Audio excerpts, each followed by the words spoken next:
And now, a word from our sponsor. A word from our sponsor. And now a word from our sponsor. Hi there, I'm Dr. Redherring. Having trouble letting go, even though it's in the past? Well, look no further, because our product Immaculate, designed by Redherring, is proving to be clinging from the past. Here's our feedback from the first prototype patients.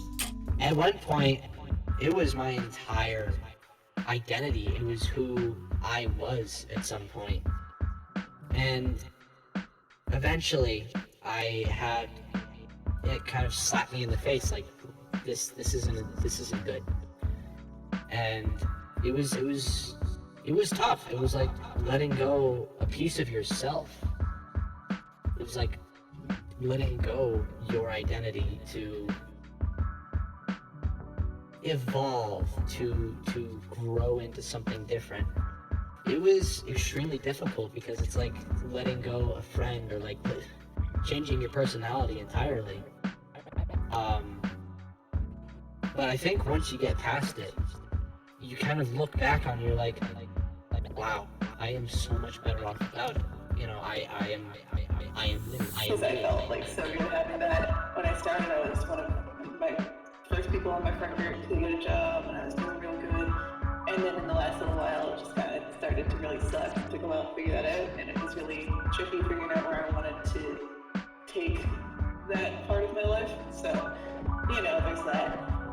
And then the other one, definitely much higher emotional toll, which was a friendship that I realized I just couldn't keep dealing with. And we eventually had to just completely part ways, and I don't speak to them anymore, and it sucks. And they used to be like my closest friend, and like for years.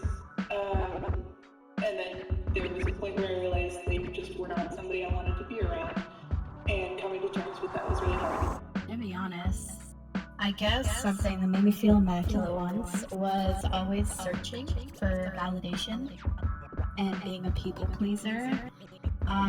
It's something that I do a lot, quite often. I mean, I still do it, like at my job and stuff, where I'll like right now, currently, I'm working like 6 days a week, and I don't know how to say no. But I mean, it's a little different. Like at the start of high school, I really pushed myself over the limit to kind of be that person that everyone wanted to be friends with and everyone like really liked and stuff. And I did find myself like changing my personality a lot when it came to different people, and it got like really toxic for my mental health. And having to like, every time I'd see somebody new in my day, I'd have to switch up my personality to like conform to how I want them to think of me, or like how I think that they'll like me if I acted a certain way. It really messed up a lot of stuff in my mind, but I think when COVID hit and we stopped going to school, and I was kind of just like on my own for a long time, I realized that it was a lot easier to kind of just be myself and like try not to like search for those things and like look for that kind of validation from people by acting certain ways around them. And it really opened my eyes a lot to see what kind of people actually care for who I truly am, and then what kind of people really just wanted to let me go for not caring, I guess, about like the way that I actually was. And it was kind of hard to let it go because there were a lot of long-term, really close friendships that I did kind of drop because I stopped doing that. Like, I stopped like texting first, and I stopped just like pretending like I was so interested in everyone's day of life, because it got like really exhausting. And I guess, yeah, like it was difficult to let go. It's difficult to let go of those friendships, but I think it shaped me into like a better person. It shaped me into the person that I am today, and I really do like the person that I am today, so. I think for me, it would have had to be when I got my first job. It felt so rewarding just being able to go out, work and earn money, have some responsibility to my life, but as I went more and more, my hours got cut back more, my co-workers stopped being as friendly. It just, every time I went in, everything started to get worse and worse. No matter what happened, no matter what I did, nothing stayed the same as it used to be. It just evolved into more of like a hellish pit than a job.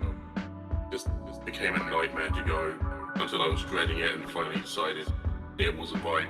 I wasn't being treated like a person, so I just had to leave before I got into a depressive spiral. Oh, not convinced yet? Well, stick around, because on July 21st, 9 p.m. PST, we'll be releasing Immaculate by Redherring, and all streaming platforms, guaranteed to help you beat pain from the past. Have a nice day. Dr. Crack Good will help.